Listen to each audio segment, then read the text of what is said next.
Assalamualaikum warahmatullahi wabarakatuh. Perkenalkan kami mahasiswa dari Digitek University Bandung.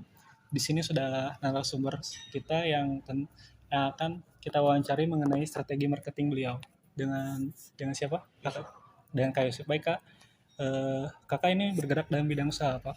Saya bergerak di bidang usaha kopi, ya, mulai dari cherry, roast bean, sama green bean. Baik. Nah, berbicara mengenai kopi nih kan begitu banyak nih kopi itu kayak macam-macam lah.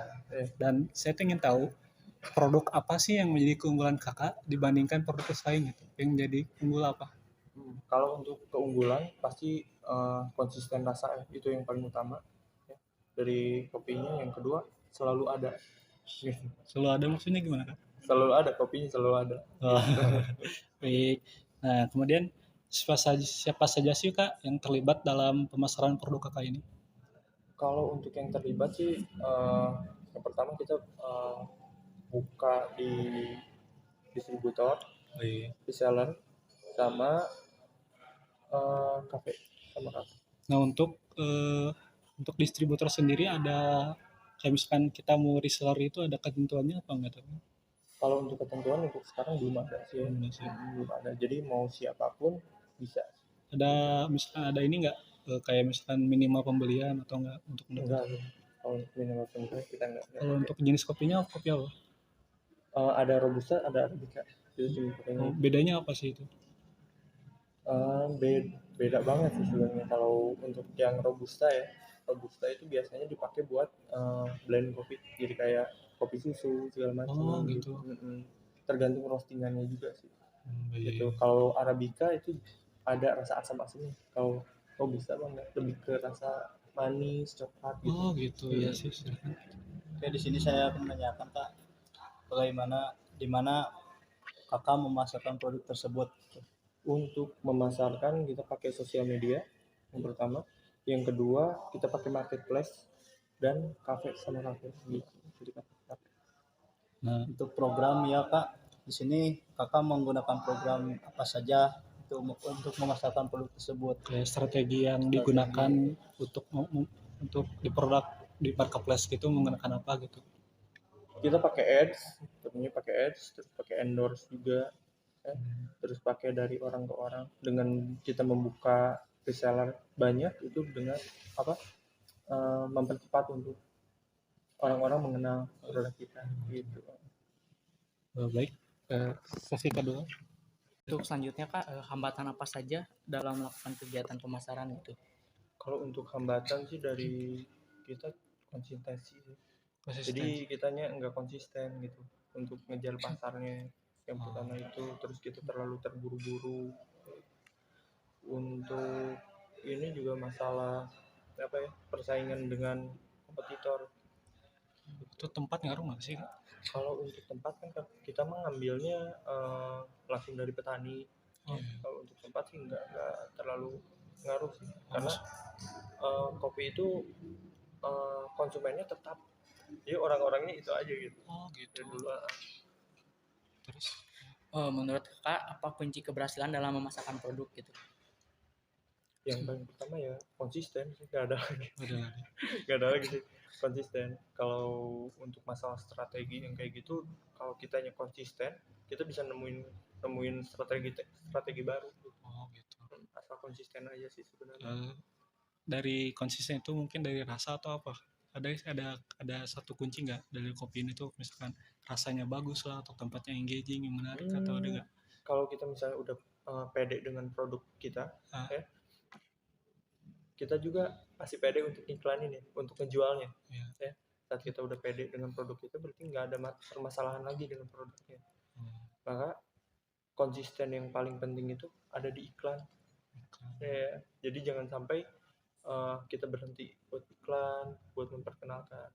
Sekarang siapa sih yang nggak kenal sama Coca-Cola?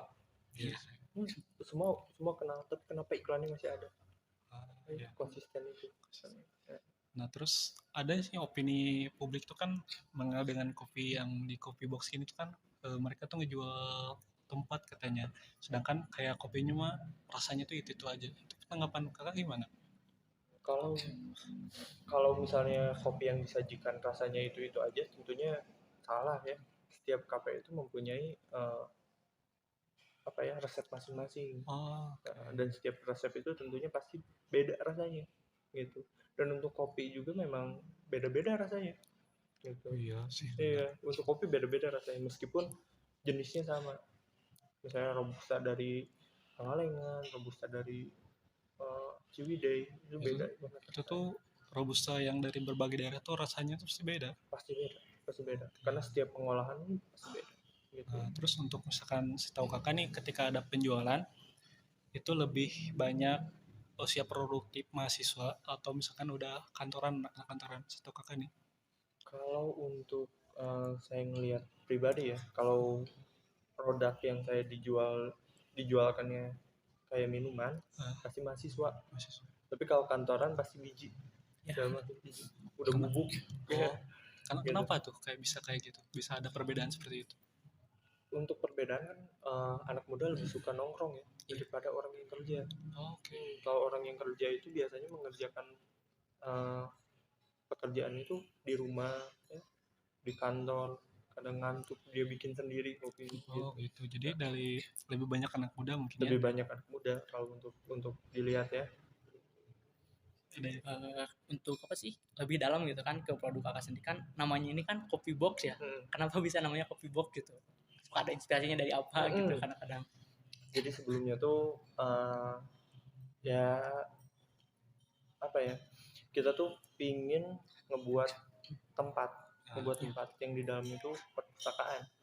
Tapi sambil yang jual kopi awalnya karena terhambat dengan modal ya sama lokasi ya, makanya kita mulai dari jualan ini dulu gitu. Jualan dari biji, bubuk segala macam. Tapi kakak lihatnya marketnya tuh besar nggak sih, market dari kopi box ini? Jadi orang-orang tuh pengen ngopi sambil baca. Sedangkan kan yang setahu saya tuh kan literasi Indonesia tuh 2 terbawah gitu. Jadi tingkat baca di Indonesia tuh 2 paling bawah di dunia tuh. Iya, betul. Kalau misalnya itu saya ngelihat memang agak jarang ya.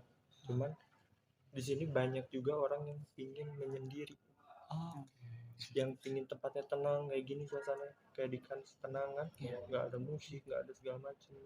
Biasanya kalau misalnya kafe terlalu ramai, orang-orang yang pingin tenang, yang pingin ngerjain skripsi atau segala macam, nggak fokus kan. Makanya sebenarnya mencari ketenangan itu. Jadi menyasar ke sana gitu. Untuk pasar yang kita ambilnya yang kayak gitu, yang pertama gitu. Untuk logo nih kan suka ada kayak makna atau ada rahasia-rahasia gitu di logo tersebut gitu. Kenapa ngambilnya logonya seperti itu gitu kak? Di situnya kan. Kalau untuk logo sebenarnya itu tuh buatan teman saya ya. Dia bukan buatan saya. Saya nyuruh aja ke teman saya supaya buatin logo itu. Yang penting yang pertama ada bukunya, ada kopinya. Jadi kata kuncinya 2 gitu. Nggak ada. Jadi buku sama kopi gitu. Kalau buat itu tulisan Abu Hasan, sebenarnya saya juga kedepannya mau membuka kayak franchise gitu. Jadi Abu Hasan itu sebenarnya nama saya, Ayah Hasan gitu. Dan nanti kedepannya mungkin ada lagi Abu Ayub atau segala macam gitu yang pakai brand saya juga. Gitu. Demikian wawancara kami bersama Kak Yusuf. Mohon maaf apabila banyak kekurangan dan kelebihan. Kami undur diri. Saya Irfan, dan yang mengamera sedang mengamera Adit. Undur diri. Assalamualaikum warahmatullahi wabarakatuh.